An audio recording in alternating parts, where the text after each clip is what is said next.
Happy Friday everyone. Happy Friday. Happy Friday ya. Saya senang sekali bertemu hari ini ya.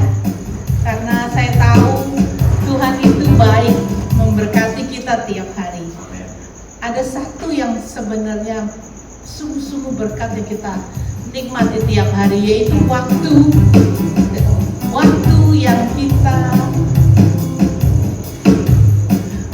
yang kita rasakan tiap hari ya. Waktu itu sebenarnya adalah kesempatan bagi kita untuk berkarya untuk Tuhan, melayani sesama, membantu sesama, dan juga untuk berinteraksi, share tentang Tuhan. Dan juga waktu itu juga bisa kita gunakan untuk bersaksi.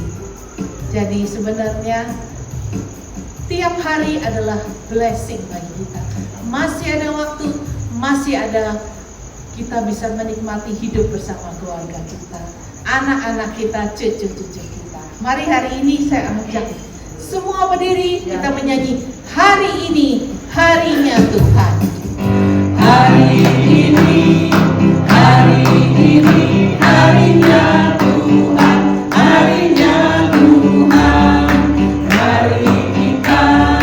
Mari kita bersukaria, bersukaria. Hari ini harinya Tuhan, mari kita bersukaria. Hari ini harinya Tuhan. Sekali lagi kita pakai tiap hari.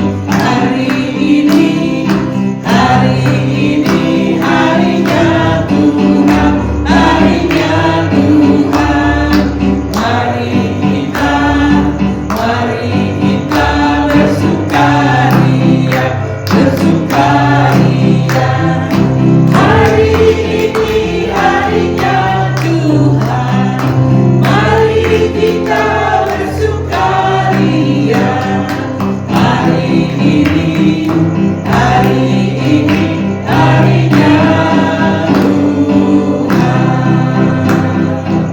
Amin saudara. Tiap hari harinya Tuhan. Hari kita harus berkarya untuk Tuhan. Amin. Jangan jadi mandul, terus berkarya untuk Tuhan. Roh Kudus, Kau hadir di sini. Kita bersyukur tiap hari Tuhan selalu mendampingi kita, hadir dalam hati kita, berbisik-bisik memberitahu yang benar, menegur kita kalau kita sedang salah. Itu pekerjaan dari Roh Kudus. Mari kita bernyanyi.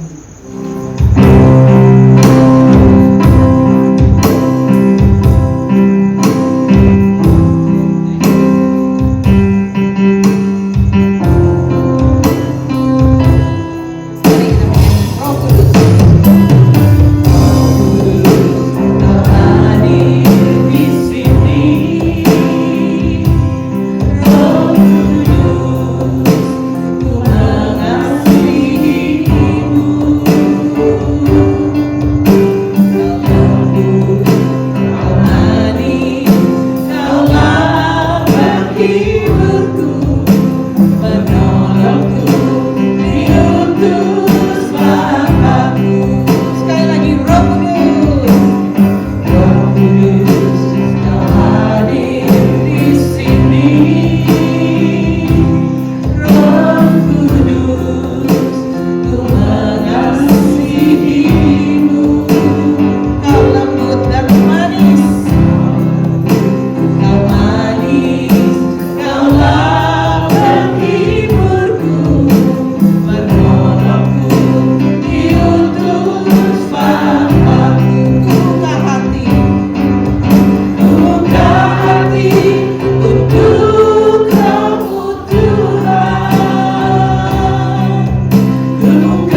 perisaiku kepadamu aku berserah. Kaulah Tuhan. Kaulah Tuhan hasrat hatiku, ku rindu menyembahmu. Yesus, Yesus. Katakan Yesus, Kau berarti bagiku. Kau berarti bagiku. Katakan Yesus, Yesus. Yesus, Kau segalanya ya Tuhan. Kau segalanya bagiku. Sekali lagi Yesus, Yesus. Yesus, Kau sungguh berarti Tuhan. Kau sungguh berarti. bagiku. Yesus, Tuhan Kau segalanya. Kau segalanya Tuhan. bagiku. Kau segalanya. Kau segalanya bagiku. Terakhir Kau segalanya. Kau segalanya bagiku.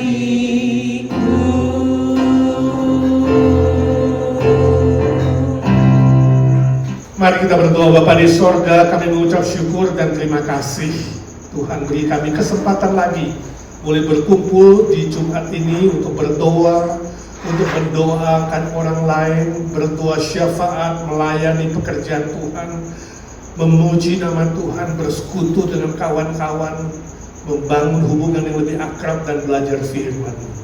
Ajarlah kami ya Tuhan selalu fokus kepada Tuhan dan mempersembahkan yang terbaik dan serius terhadap apapun yang kami katakan, lakukan, sehingga ya Tuhan seluruh hidup kami boleh menjadi berkat bagi banyak orang lain, memuliakan Bapa di surga dan membangun diri kami lebih dekat dengan Tuhan, lebih mengenalmu secara pribadi. Terima kasih untuk kesaksian teman-teman yang menguatkan, yang menghibur, yang membuktikan Tuhan itu hidup, Tuhan Maha Kuasa dan Tuhan terus bekerja.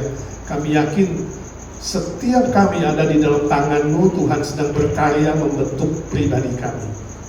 Pakai hamba-Mu yang lemah, terbatas dan hina-dina ini, jadikan dia saluran berkat untuk kami sekalian. Dalam nama Tuhan Yesus Kristus, kami berdoa dan memohon berkat Tuhan. Amin. Saudara, hari ini kita akan belajar sebuah tema bertahan hingga akhir. Bertahan hingga akhir. Kita diskusi dulu 3 pertanyaan. Yang pertama, menurut saudara, apa kelebihan orang Kristen hingga bisa menarik orang non-Kristen untuk percaya kepada Tuhan? Coba sebutkan beberapa hal yang konkret. Apa sih kelebihan orang Kristen? Tidak takut mati, kelebihan orang Kristen. Good. Yang lain, tidak takut mati, kata Pak Indra, ya, karena maut sudah dikalahkan oleh Tuhan Yesus. Apalagi kelebihan kita? Mengasihi musuh. Itu sebuah etika yang sangat supreme, sangat tinggi, ya, yang tidak ada pada agama lain. Apalagi kelebihan kita? Mengasihi orang yang menganiaya kita. Jadi ada kasih yang ilahi, yang sorgawi, ya, yang tahan menderita demi Tuhan. Ada lagi? Wah, ini kalau dikasih PR, tuliskan 100 kelebihan orang Kristen nih. Bisa nggak kira-kira? Tulis buku bagus juga ya, judulnya 101 kelebihan orang Kristen dari orang lain. Wah, jadi ada 101 halaman, ya, ceritakan satu halaman, ya. Saya yakin ada banyak hal yang lain, ya kan? Ada sukacita sorgawi, ada damai sejahtera, ada kekuatan di kala kesusahan, pantang putus asa, ya. Suka menolong, berbuat baik. Jadi kita bisa lihat baik dalam pemikiran, baik dalam perasaan, baik dalam perkataan, baik dalam perbuatan, baik dalam finansial, baik dalam relasi, baik dalam komunikasi. Harusnya orang Kristen punya kelebihan itu, betul? Jadi sebenarnya indah sekali menjadi seorang yang sudah diselamatkan Tuhan, pengikut Kristus, orang Kristen. Menurut saudara, hidup siapa lebih baik? Kalau gitu, orang Kristen atau non-Kristen? Orang Kristen atau non-Kristen lebih baik? Coba pikirkan aspek sandang pangan. Secara sandang pangan, siapa lebih baik? Kristen atau non-Kristen? Makanan, pakaian, kesenangan dunia. Saudara mau jadi orang Kristen atau non-Kristen? Lebih senang mana? Sandang pangan. Dari keuangan, lebih kaya orang Kristen atau non-Kristen? Lebih banyak duit orang Kristen atau non-Kristen? Non-Kristen. Jadi dalam hal keuangan kalah nih, gak lebih baik. Tergantung definisi orang yang kaya itu mengumpulkan atau memberi, tergantung definisi. Sekali lagi itu bisa didiskusikan, ya kan? Kesehatan lebih baik atau lebih tidak baik? Lebih banyak penyakit mana orang non-Kristen, ya kan? Dari segi bisnis, lebih sukses mana? Orang Kristen atau non-Kristen? Bisnis. Ketika kamu gak bisa main kotor, orang lain main kotor, ya. Ketika kamu gak boleh menipu, orang lain menipu, ya. Ketika kamu gak jual barang palsu, orang lain jual barang palsu. Jadi baik mana? Rumah tangga sama aja. KDRT, kekerasan dalam rumah tangga terjadi pada keluarga Kristen atau non-Kristen? Bisa dua-duanya mungkin. Hah? Tergantung suaminya lebih keras atau istrinya, sama-sama keras, sama-sama pecah. Popularitas, lebih terkenal orang Kristen, non-Kristen. Di negara tertentu orang Kristen ditekan sehingga kamu gak bisa populer, kamu gak bisa jadi top, ya. Baik dalam pendidikan, dalam pekerjaan, dalam pemerintahan, ada limit, ya kan? Bagaimana dengan kesenangan? Dengan pergaulan, rasa aman, lebih aman mana? Tadi Pak Indra bilang gak takut mati, jadi harusnya lebih aman, ya. Pensiun, non-Kristen lebih bagus atau non-Kristen atau Kristen? Masa pensiun. Kematian, tadi Pak Indra udah bilang harusnya lebih baik karena tidak ada ketakutan lagi. Dan lain sebagainya, dan lain sebagainya.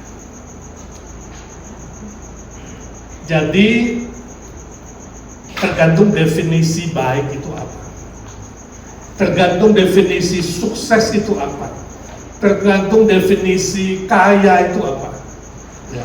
Tergantung definisi populer itu apa. Ada orang kaya mati diantar oleh keluarga saja. Ada orang miskin yang mati diantar satu kampung karena bapak miskin itu ternyata menolong begitu banyak anak-anak yatim piatu. Tergantung populernya bagaimana mengukurnya, ya. Apakah kalau nama saudara ada di dalam Walk of Fame di Hollywood itu lebih populer dibandingkan dengan tidak ada nama di Walk of Fame, ya. Saya kira tergantung waktu saudara meninggal berapa orang yang ngantar ke kuburan, itu menentukan lebih populer. Mungkin salah satu faktornya di situ. 3. Bila hari ini saudara diizinkan mengadu kepada Allah, kira-kira apa yang akan saudara katakan pada Tuhan? Mau ngadu apa coba? Boleh ngadu gak sama Bapak di surga? Boleh dong. Tuhan, aku udah doa 2 tahun nih, 5 tahun, 10 tahun belum dijawab nih. Mana nih janjinya, ya kan? Mau mengadu apa? Tuhan, aduh aku diperlakukan tidak adil nih. Tuhan, mengadu apa coba? Ya. Udah kerja keras banting tulang belum kaya-kaya nih. Mau mengadu apa? Kira-kira, saya yakin semua kita punya sesuatu untuk dikasih tahu kepada Tuhan, bukan? Semua orang bebas kasih tahu karena dia Bapa di surga, ya. Nah, hari ini kita mau belajar tentang Asaf. Mazmur yang ditulis oleh Asaf adalah sebuah mazmur ketika dia mengadu kepada Tuhan. Dan dari tulisannya itulah firman Tuhan. Mazmur inilah kita akan belajar kebenaran-kebenaran yang penting, ya. Kita baca Ayat 1 sampai 5, kemudian 12 sampai 13, 17 sampai 19, 23 sampai 28 sudah diketik di situ. Kita baca bersama-sama menikmati firman Tuhan. 1, 2, 3. Mazmur Asaf. Sesungguhnya Allah itu baik bagi mereka yang tulus hatinya, bagi mereka yang bersih hatinya. Tetapi aku sedikit lagi maka kakiku terpeleset, nyaris aku tergelincir. Sebab aku cemburu kepada pembual-pembual kalau aku melihat kemujuran orang-orang fasik. Sebab kesakitan tidak ada pada mereka, sehat dan gemuk tubuh mereka. Mereka tidak mengalami kesusahan manusia, dan mereka tidak kena tulah seperti orang lain. Sesungguhnya itulah orang-orang fasik, mereka menambah harta benda dan senang selamanya. Sia-sia sama sekali aku mempertahankan hati yang bersih dan membasuh tanganku tanda tak bersalah, sampai aku masuk ke dalam tempat kudus Allah dan memperhatikan kesudahan mereka. Sesungguhnya di tempat-tempat licin kau taruh mereka, kau jatuhkan mereka sehingga hancur. Betapa binasa mereka dalam sekejap mata, lenyap habis oleh karena kedahsyatan. Tetapi aku tetap di dekatmu. Engkau memegang tangan kananku, dengan nasihatmu engkau menuntun aku, dan kemudian engkau mengangkat aku ke dalam kemuliaan. Siapa gerangan ada padaku di sorga selain engkau? Selain engkau tidak ada yang kuingini di bumi. Sekalipun dagingku dan hatiku habis lenyap, gunung batuku dan bagianku tetaplah Allah selama-lamanya. Sebab sesungguhnya siapa yang jauh daripadamu akan binasa. Kau binasakan semua orang yang berzina dengan meninggalkan engkau. Tetapi aku suka dekat pada Allah. Aku menaruh tempat perlindunganku pada Tuhan Allah, supaya dapat menceritakan segala pekerjaan. Luar biasa ya, mazmur yang sangat-sangat indah. Dari tulisan Asaf ini kita akan belajar beberapa kebenaran penting tentang perjalanan hidup, tentang lika-liku perjalanan hidup di bumi ini sampai nafas kita yang penghabisan. Yang A, pertama, realita hidup seringkali bertentangan dengan akal sehat. Itu ayat 1 sampai 5. Realita hidup, kenyataan hidup yang kita lihat itu seringkali bertentangan dengan akal kita yang sehat. Ya. Itu yang dilihat oleh pemazmur Asaf ini, ya. Orang yang beriman mengalami kejatuhan, mengalami kesakitan, mengalami kesusahan dan kekecewaan. Kalau saudara baca lagi ayat 13, 14 sampai 16, orang-orang yang sudah percaya justru tampak lebih susah, tampak lebih buruk, bukan lebih baik. Seperti tadi diskusi kita, seolah-olah Kristen lebih baik, punya 101 macam kebaikan, tapi faktanya tidak demikian, bertentangan. Itu yang terjadi. Orang jahat, orang congkak, orang fasik, hidupnya makin baik, mujur, sehat, gemuk, makmur. Luar biasa, ini bertentangan. Di mana Tuhan? Itu seringkali mengadu. Asaf mengadu, Tuhan, percuma aku, ya, jaga diriku. Di mana? Ini bertentangan ini, ya. Pernah saudara alami seperti itu? Pernah saudara lihat seperti itu? Gak gampang, ya. Aplikasi ketika menghadapi persoalan hidup yang bertentangan dengan pikiran dan perasaan saudara. Jangan cepat kecewa dulu, jangan menyerah dulu, jangan putus asa atau kehilangan iman kepada Tuhan. Itu yang kemudian dilakukan oleh Asaf. Dia menunggu Tuhan menjawab, dia berdiam diri.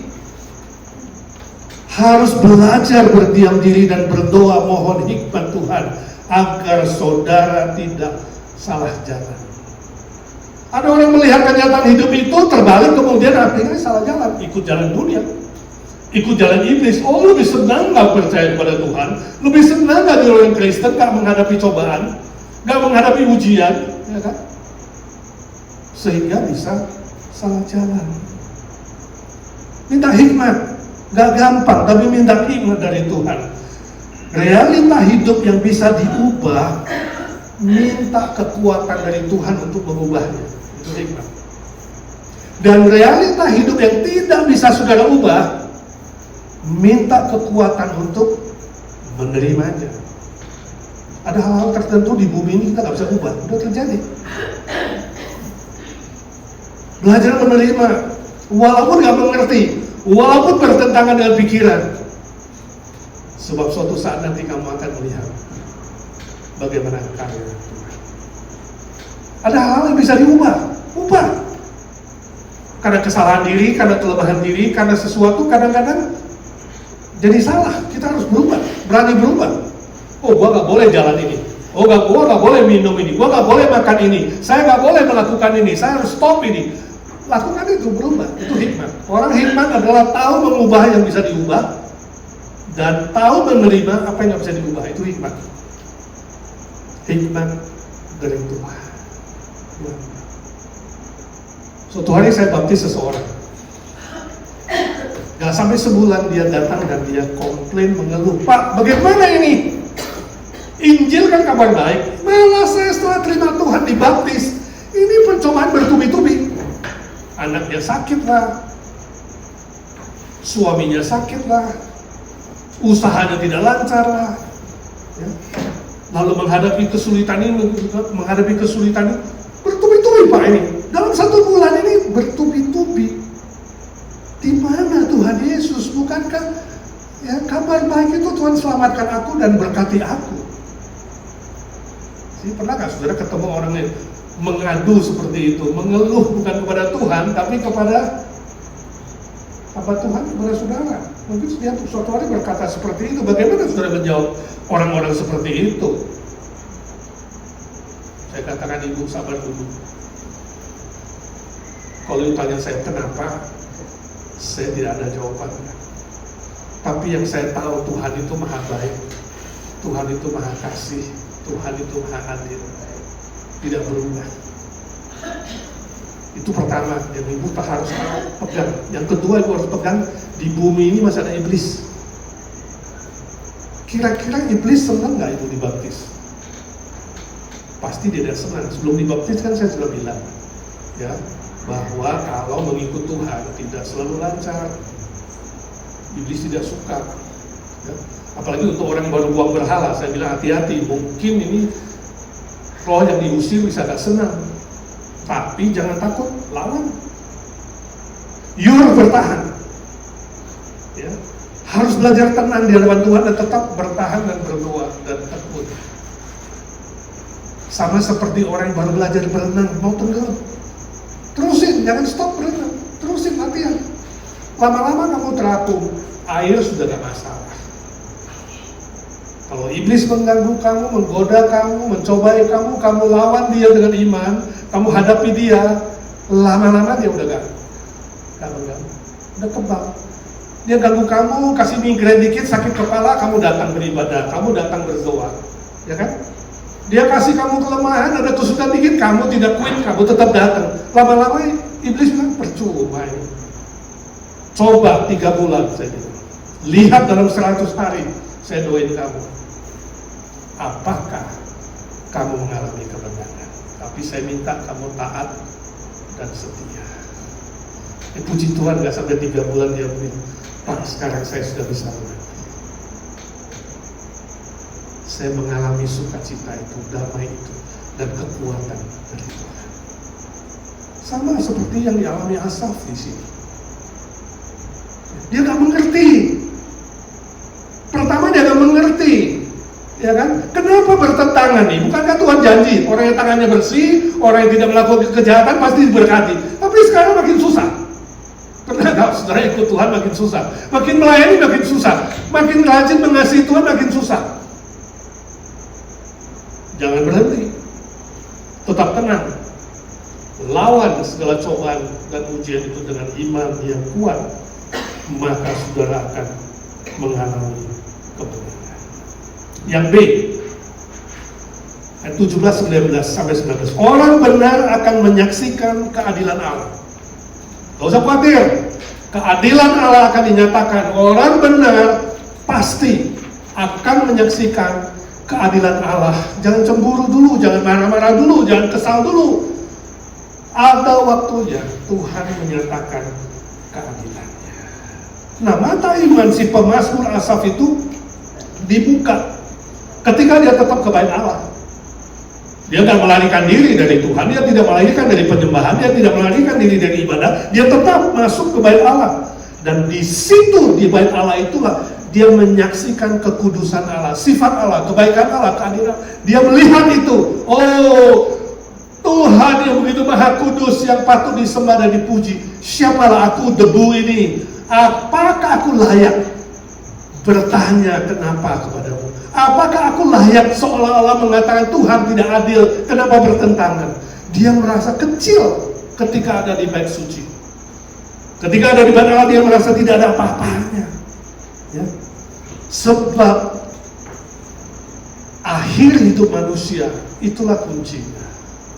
Nafas yang penghabisan itulah kuncinya, itulah jawabannya. Ya. Akhir hidup menentukan nasib manusia. Kebahagiaan orang fasik ternyata hanya sementara saja. Dia lihat keadilan Allah. Oke, you bersenang-senang, you melawan aku, you berani melakukan hal-hal yang tidak baik, seolah-olah masih makmur, sehat. Belum tentu, hanya sementara saja. Ibarat main roller coaster, saudara. Tapi roller coaster itu akhirnya kan seperti tempat yang licin, berbahaya, dan mendatangkan kebinasaan. Sementara mereka dibinasakan, seperti ditaruh di tempat yang licin, kemudian terpeleset dan jatuh. Tiba waktu Tuhan, orang benar akan melihat keadilan Tuhan dinyatakan. Ayat 18, ayat 19, dan ayat 27. Sebab itu saudaraku, janganlah iri hati, janganlah sakit hati, janganlah marah-marah bila melihat orang jahat berhasil.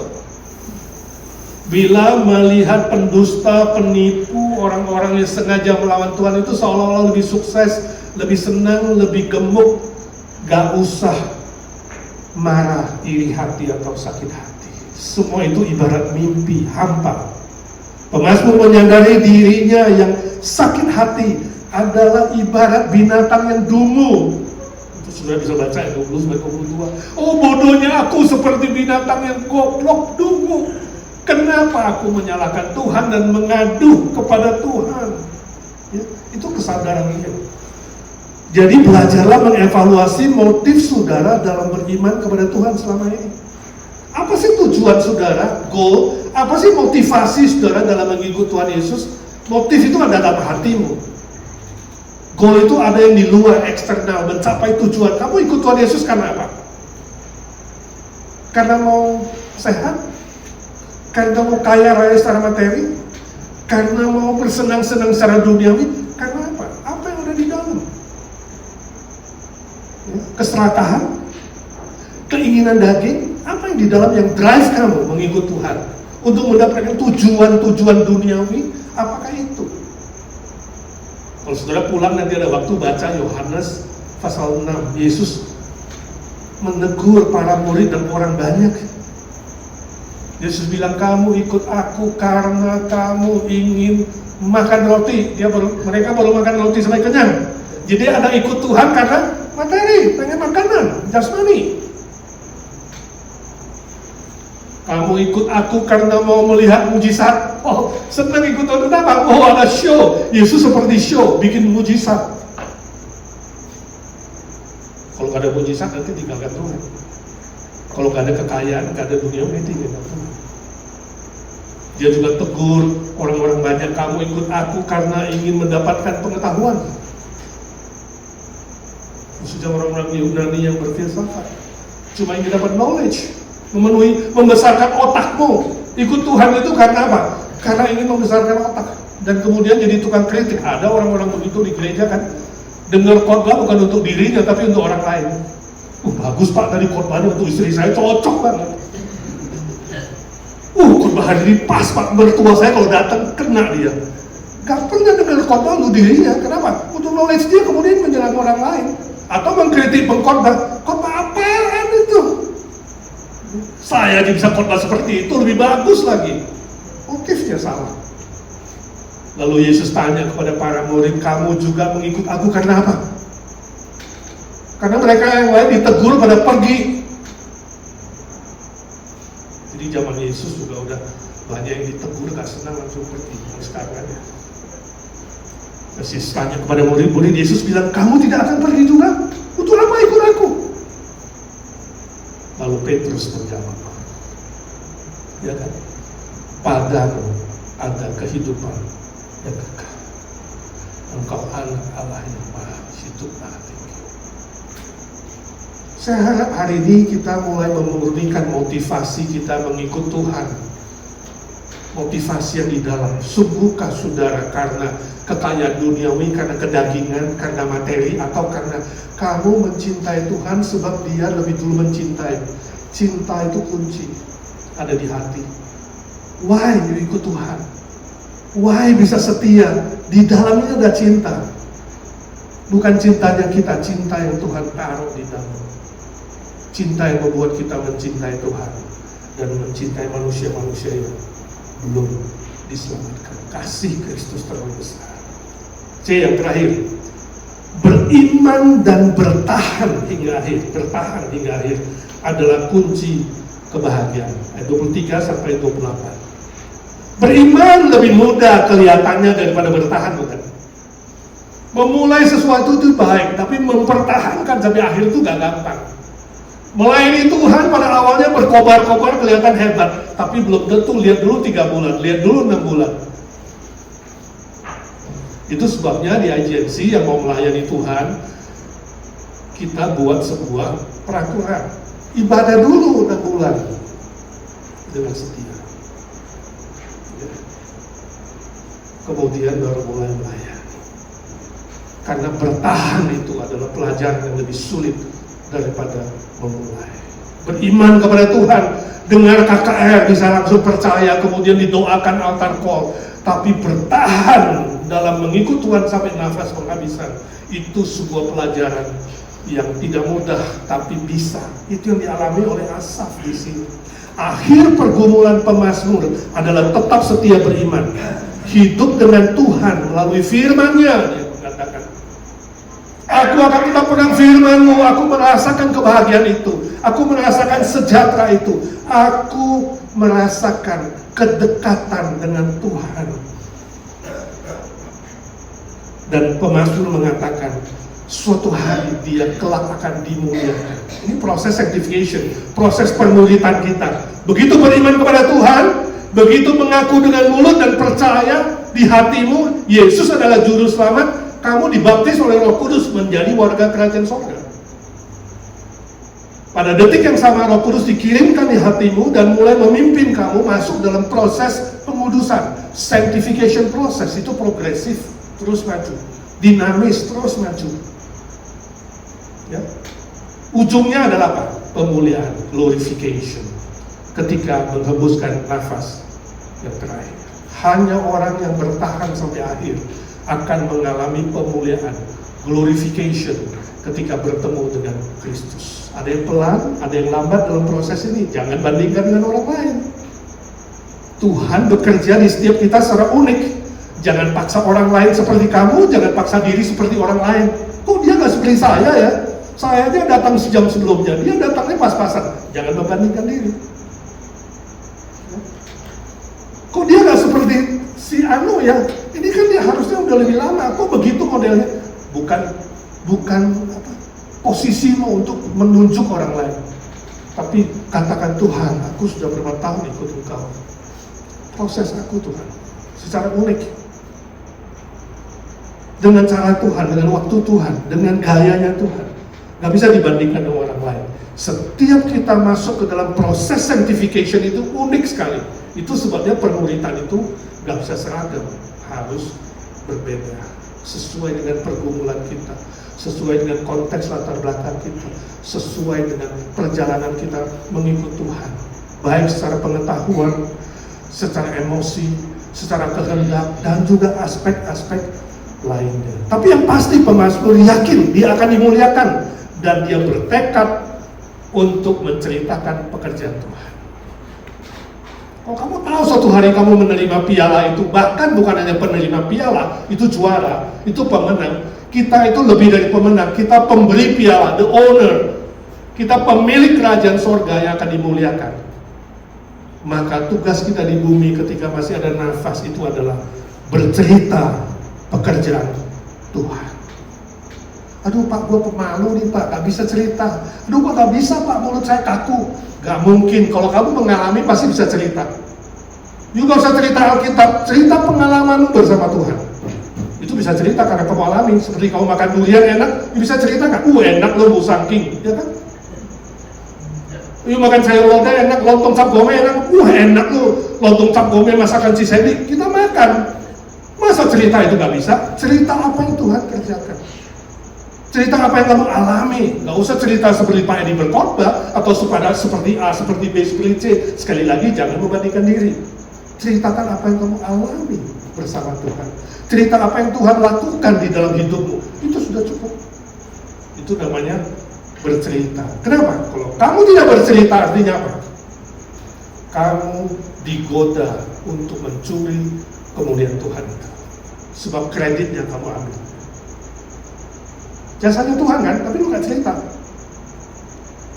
Orang pikir kamu punya jasa. Bisa gak? Dalam kerjaan juga bisa, dalam hari-hari juga bisa. Ya kan? Kamu cuma cedok-cedok sayur lodeh, sayur lontong cap gome yang tadi misalnya itu kan. Orang kira kamu yang masak. Siapa yang masak? Kamu gini-gini aja di depan lontong itu. Orang kira kamu kan? Bisa mencuri kemuliaan si Sandy. Harus bilang, si Sandy yang masak. Ya kan? Aku hanya mencedok. Very dangerous. Ketika kamu menolak bersaksi, ketika kamu menolak bercerita, sebenarnya iblis sedang berbisik. Bukan karena Tuhan, bukan karena anugerah, bukan karena Tuhan yang baik. Ini karena kamu sudah berjasa, ya kan? Kamu sejak awal IGNC sudah di sini 20 tahun yang lalu. Ya, kamu tiap minggu datang setia, kamu kasih persepuluhan, kamu gini, kamu gitu, lama-lama apa? Kepala nggak masuk helm, tambah gede. Itu sebabnya pemazmur mengatakan, no, aku harus cerita ini kemuliaan Tuhan dan jasanya Tuhan. Makanya Tuhan pilih dia, orang yang mengeluh, orang yang tadi komplain sama Tuhan, Tuhan pilih dia tulis mazmur ini. Jadi firman Tuhan, luar biasa kan? Tuhan bisa pakai orang yang bersalah, kemudian dia bertobat dan dipakai Tuhan. Tuhan bisa pakai orang yang lemah, yang seolah-olah tidak berarti. Tukang komplain bisa dipakai pemazmur Asaf untuk kemudian menuliskan mazmur ini. Jadi jangan pernah merasa gak mampu. Jangan pernah merasa gak layak. Kalau bilang gak layak, ada yang layak gak? Gak ada satupun, gak ada yang layak. Mau dia punya profesor, kayak mau punya gelar di depan nama, di belakang nama, di atas nama, di bawah nama, tetap gak ada yang layak. Tapi Tuhan pilih kita, selamatkan kita, dan mau pakai kita untuk menjadi saksi. Mulai dari Yerusalem, kotamu sendiri, keluargamu sendiri, ke Yudea, ke teman-temanmu, keluargamu, ke Samaria, orang-orang yang belum mengenal Tuhan di luar keluargamu, dan ujung bumi sampai ke seluruh dunia. Kalau Tuhan kasih kesempatan mission trip ke seluruh dunia, mau pergi ke mana? Kalau perjalananmu yang terakhir hanya satu kali ikut mission trip ke tempat yang sulit, dia mau pergi ke mana? Menjadi saksi Tuhan adalah sebuah privilege, sebuah hak istimewa yang diberikan oleh Tuhan bagi kita. Sebab itu saudaraku, dalam situasi dan kondisi bagaimanapun, bertekadlah setia dan bertahan sampai nafasnya penghabisan. Amin. Puji Tuhan. Sebab ketika kau memilih Kristus, sesungguhnya proses sanctification itu, pengudusan itu telah berlangsung, dan kelak nanti kita akan dimuliakan ketika nafas yang penghabisan bertemu dengan Tuhan. Itu kemuliaan yang lebih tinggi dari seluruh kemuliaan dunia ini yang diperoleh oleh orang-orang fasik. Ya. Itu kekayaan yang jauh lebih besar dari semua kekayaan di muka bumi ini. Itu sebuah popularitas yang lebih besar dari semua popularitas di bumi ini. Gak bisa dibandingkan. Kemuliaan yang kita terima dari Tuhan tidak bisa dibandingkan dengan kekayaan apapun, dengan penderitaan sebesar apapun, seberat apapun. Tak bisa dibandingkan dengan kemuliaan kekal yang akan kita terima ketika bertemu dengan Tuhan Yesus. Ketika kita memandang kepada Kristus dan kemuliaannya, itulah kita bisa kuat, kita bisa bertahan, kita tidak akan mundur, kita tidak akan give up, kita tidak gampang menyerah dan kemudian melakukan hal-hal yang negatif, tapi akan teguh sampai pada akhirnya. Amin. Puji Tuhan. Mari kita berdoa. Bapa di sorga, suara hamba-Mu sudah berhenti. Dari pemazmur Asaf kami belajar ya Tuhan kebenaran penting ini. Banyak hal di dunia ini kami tidak mengerti, melampaui pikiran, perasaan, dan pengalaman kami. Ada hal-hal tertentu yang bertentangan, bahkan tidak ada jawaban sampai hari ini. Tolong kami ya Tuhan belajar menerima apa yang tidak bisa diubah, belajar mengubah apa yang bisa diubah oleh kekuatan dan pertolongan Tuhan.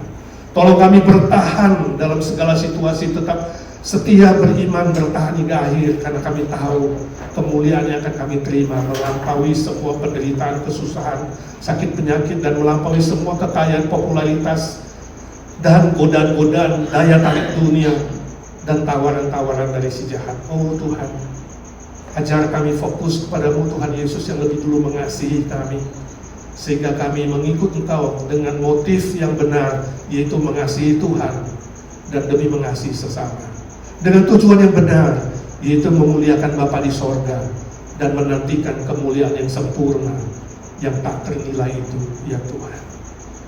Berkati setiap hati dan setiap telinga, ajar kami menjadi bukan pendengar-pendengar saja, tapi menjadi pelaku-pelaku firman Tuhan. Dalam nama Tuhan Yesus kami berdoa dan memohon berkat Tuhan. Amin. Kita lanjutkan dengan doa syafaat. Mari kita fokus berdoa secara corporate, secara gereja. Kita melayani kawan-kawan yang membutuhkan pokok-pokok doa kita.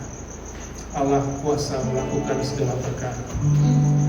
Allah kuasa melakukan segala perkara. Allahku Maha Kuasa.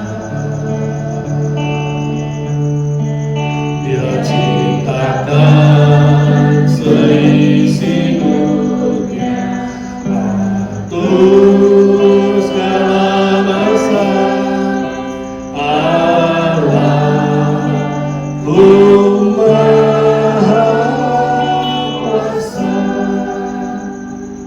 Bapa di surga yang kami kenal di dalam nama Tuhan Yesus Kristus, kami bersyukur Tuhan berjanji-Mu ketika kami 2-3 orang berkumpul berdoa bersama-sama, Roh-Mu di tengah-tengah kami mendengarkan doa-doa syafaat kami.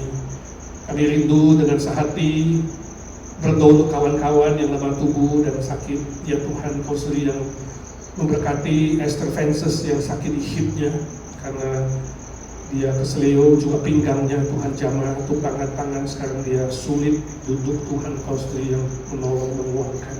Kami rindu minggu dia boleh sembuh dan boleh datang beribadah, juga menerima perjamuan.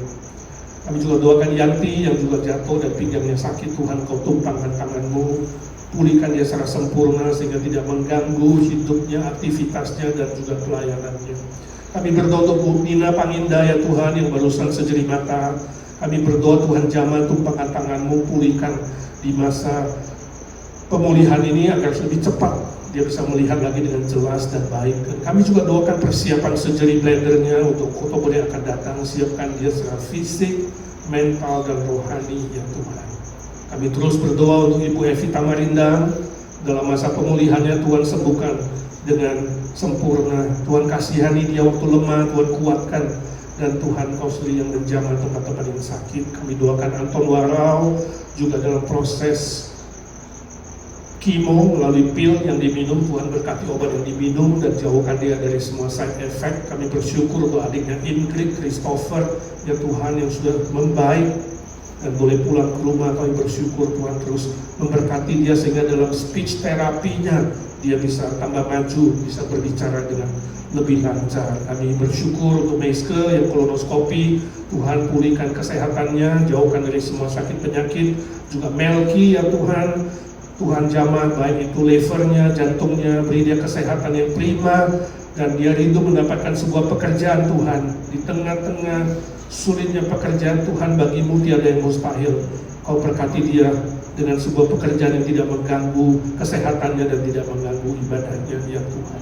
Kami doakan mereka yang dalam pemulihan, si Anne untuk pemulihan mata, Pak Hari untuk pemulihan sakitnya, ya Tuhan. Tuhan sembuhkan secara sempurna, angkat semua kanker dan sakit penyakit dalam tubuhnya. Kami doakan Pak Indra juga dalam kelemahan tubuhnya, Tuhan jamah dia, baik itu punggungnya, baik itu tempat-tempat yang lebih lemah, tekanan darahnya yang belum stabil. Tuhan kasihan, Tuhan tahu, Tuhan biarlah dia lebih sehat, lebih kuat dalam persiapan nanti untuk bepergian dengan si Olin di bulan Mei, ya Tuhan, akan ke Korea dan Indonesia. Tuhan Kau siapkan fisik, mental, rohani, dan tetap kuat, teguh di dalam Tuhan.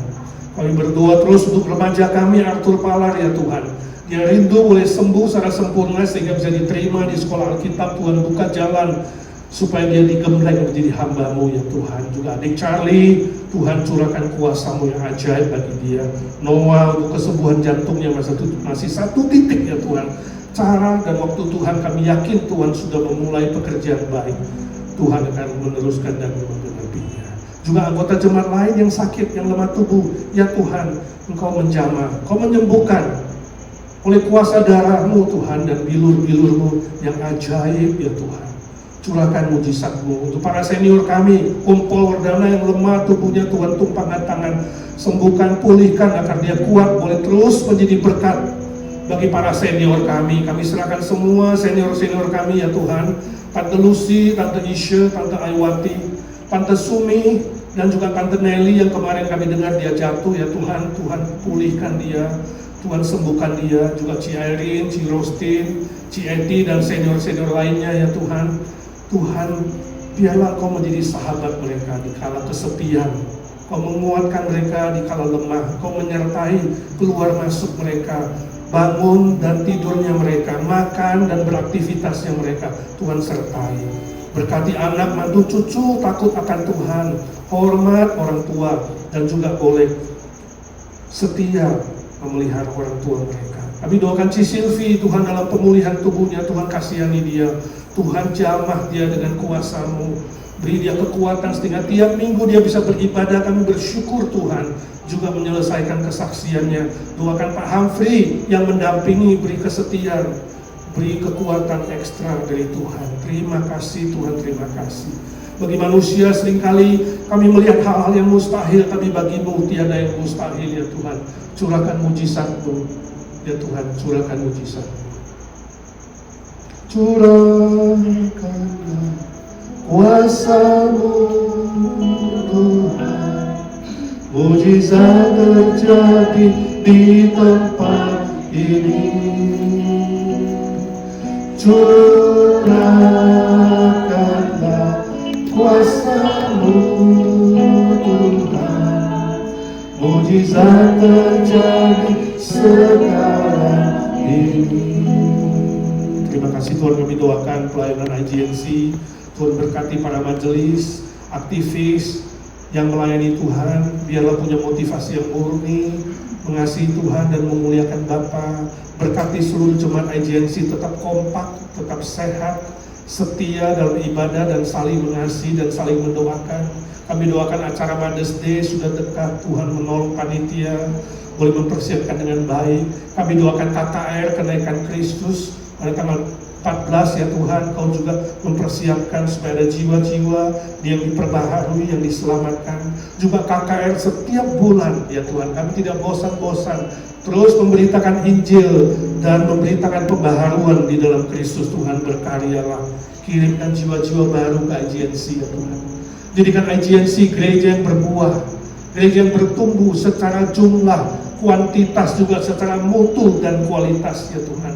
Tuhan berkati semua program penginjilan, persahabatan, diakonia, permuritan, acara komisi wanita, komisi evergreen, Sunday school, dan youth. Tuhan berkati satu persatu guru-guru sekolah minggu, guru remaja mengajar dengan penuh cinta kasih, dengan keseriusan. Terima kasih Tuhan, berkati pekabaran Injil di mana-mana di bumi ini, khususnya di negara yang sulit, yang anti kekristenan, yang melawan firman Tuhan. Berkati hamba-hambamu, para misionari yang ada di pedalaman, di kota, di tempat yang berbahaya, juga orang-orang Kristen di sana. Lindungi nyawa mereka Tuhan.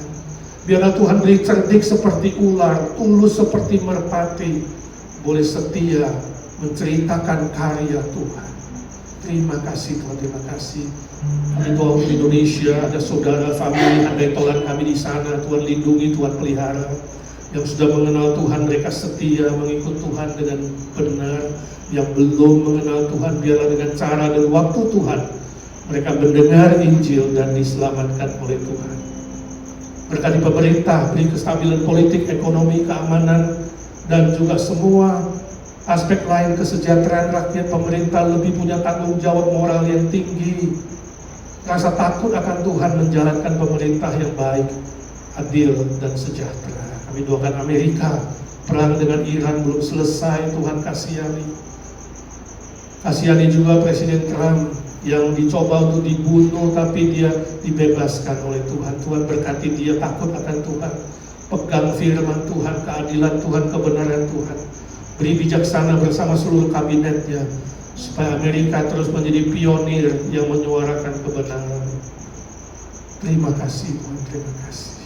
Kami doakan semua pergumulan teman-teman, baik yang soal status, soal teman hidup, soal pekerjaan, soal keuangan, soal relasi, soal keluarga, soal sakit penyakit, kelemahan tubuh, dan berbagai macam hal yang lain.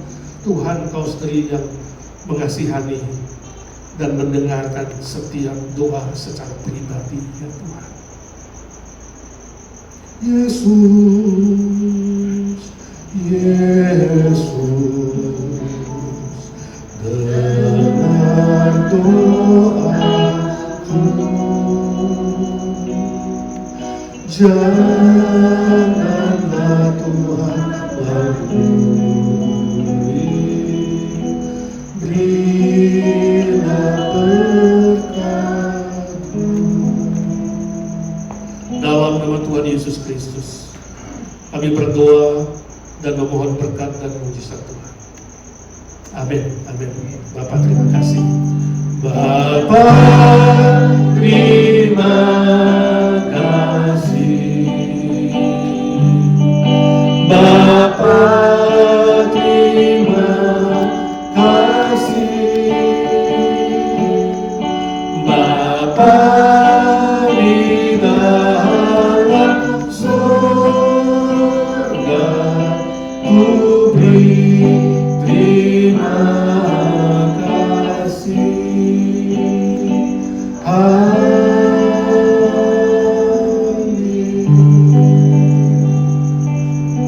Amin. Saudara, hari Minggu tetap ada ibadah live. Minggu ini minggu pertama kita ada perjamuan kudus. Datanglah dan siapkan hati untuk menerima perjamuan kudus, mengenang cinta kasih Allah.